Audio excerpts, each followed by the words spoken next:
நடிப்பு அரக்கன் எஸ்.ஜே. சூர்யா. சினிமாவில் சில பேர் அங்கீகாரத்தை தேடுவாங்க, சிலர் பேரு புகழை தேடுவாங்க. ரொம்ப சிலர் மட்டும்தான் சினிமாவை நம்ம முதல்ல திறம்பட நம்ம கற்றுக்கணும், காலம் கடந்தும் தன்னுடைய பேர் தலைமுறைகள் கொண்டாடணும் அப்படிங்கிற நோக்கத்தில் டே நைட்டாக வெற்றி தோல்வி பாராமல் உழைச்சிக்கிட்டே இருப்பாங்க. அதுதான் இலக்காக வச்சுருப்பாங்க. இந்த எல்லா ஃபார்முலாக்களையும் செய்தவர், அதற்கெல்லாம் சொந்தக்காரர்.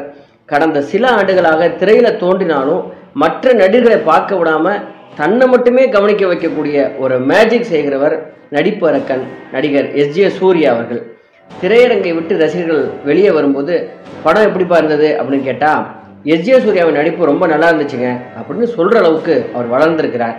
இந்த எஸ்.ஜே. சூர்யா இந்த சினிமா உலகத்துக்குள்ளே எவ்வளவு கஷ்டப்பட்டு முன்னேறினார், யாருக்கிட்ட ஒரு உதவி இயக்குனராக இருந்தார், இவருடைய உச்சத்தில் இருக்கும் பொழுது திடீர்னு சினிமாவில் காணா போயிட்டார் ஏன், அப்படி எல்லா விஷயத்தையும் இந்த வீடியோவில் பார்க்கலாம்.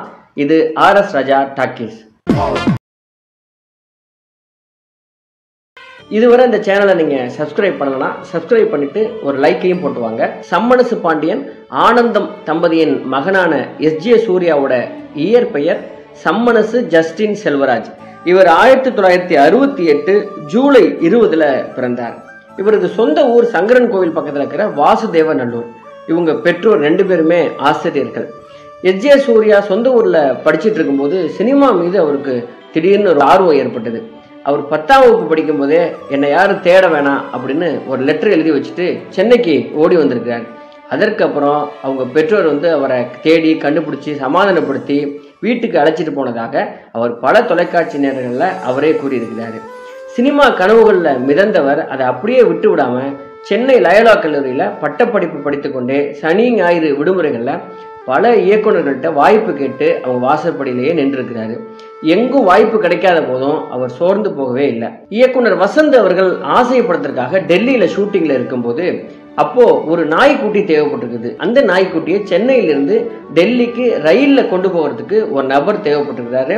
யாருமே நான் கொண்டு போக மாட்டேன், ட்ரெயினில் அந்த நாய்க்குட்டி ரொம்ப தொந்தரவு பண்ணும் அப்படின்னு எல்லாருமே அவாய்ட் பண்ணியிருக்கிறாங்க.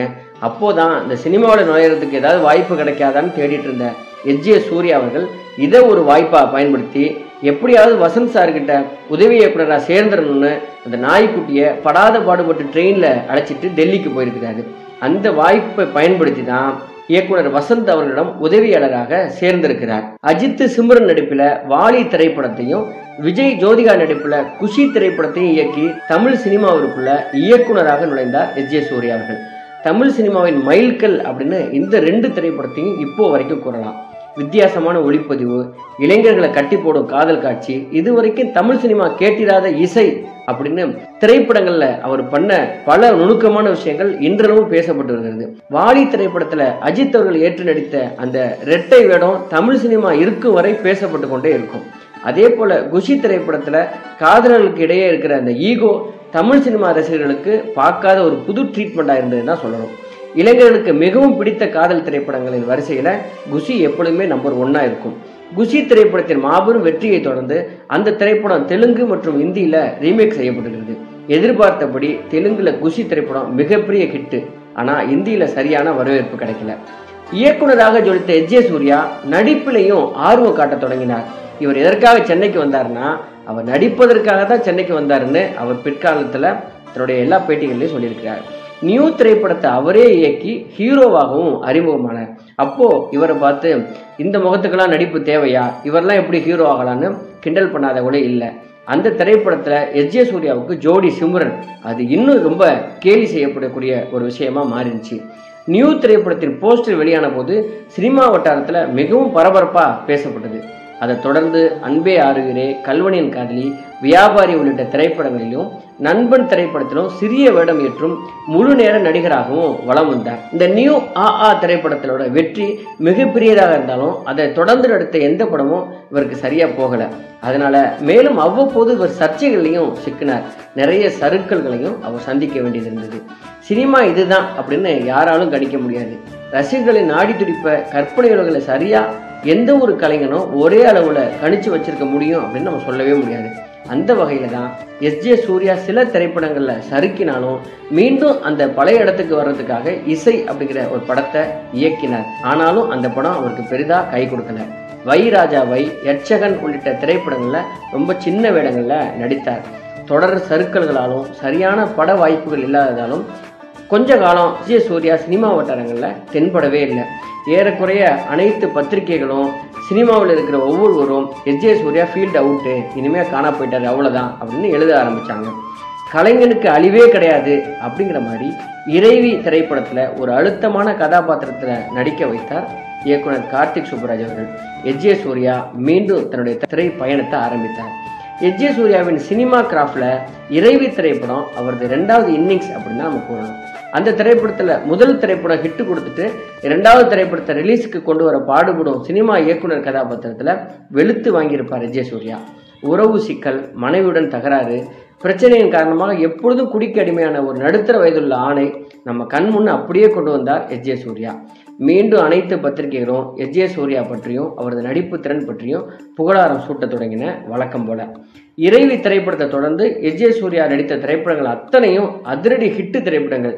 தோல்வி படத்தில் கூட இவருடைய நடிப்பு மிக புகழ்ச்சியாக பேசப்படும். இறைவி திரைப்படத்தை தொடர்ந்து எஸ்.ஜே. சூர்யா திரையில கதாநாயகனாக தோன்றினாலும், குணச்சித்திர நடிகராக தோன்றினாலும், இல்லை சின்ன வேடத்தில் நடித்தாலும், வில்லனா நடித்தாலும், பக்கத்தில் இருக்கிற எல்லா நடிகர்களையும் தாண்டி இவரை மட்டும் ரசிக்கிற வித்தையை திரையரங்குகளில் செய்ய ஆரம்பித்தார். மக்களும் ஆரவாரம் பண்ணி அதை ரசிக்க ஆரம்பித்தாங்க. குறிப்பாக ஏஆர் முருகதாஸ் இயக்கத்தில் வெளிவந்த ஸ்பைடர் திரைப்படத்தில் சைக்கோ கதாபாத்திரத்தில் அட்டகாசமான கதாபாத்திரத்தை நடித்து திரையரங்கையே அதிர வைத்தார். இயக்குனர் அட்லியின் இயக்கத்தில் வெளிவந்த மெர்சல் திரைப்படத்தில் நல்லவர் போல மக்களை ஏமாற்றும் வில்லன் பாத்திரம், நுனிநாக்கு ஆங்கிலம், வில்லத்தனமான வசனத்தை அப்படியே சிரிச்சுக்கிட்டே நயவஞ்சகமாக பேசுறதுன்னு வில்லன் கதாபாத்திரத்தில் தனக்கென ஒரு முத்திரையே அவர் பதித்தார். இப்படியான மிரட்டான நடிப்பில் ரசிகர்களை தன் வசப்படுத்திய எஸ்.ஜே. சூர்யா இதே வேளையில் இயக்குனர் நெல்சன் வெங்கடேசன் இயக்கத்தில் வெளிவந்த மான்ஸ்டர் திரைப்படத்தில் மிகவும் ஷட்டிலான வள்ளலார் பக்தராக, பயந்த சுவாவம் உள்ளவராக நடித்து குடும்பங்களில் தனக்கென ஒரு இடத்தையும் குழந்தைகளுடைய மனதிலே ஒரு இடம் பிடித்தார். அதுவரை வில்லன் கதாபாத்திரத்தில் மிரட்டி கொண்டிருந்த எஸ்.ஜே. சூர்யா ஒரு எலிக்காக பயந்து ஓடும் காட்சிகள் குழந்தைகளை ரொம்ப கவர்ந்தது. அதை தொடர்ந்து நெஞ்ச மறப்பதில்லை திரைப்படத்தில் காமெடி, சென்டிமெண்ட் என கலவையான நடிப்பில் அனைவரையும் ஆச்சரியப்பட வைத்தார்.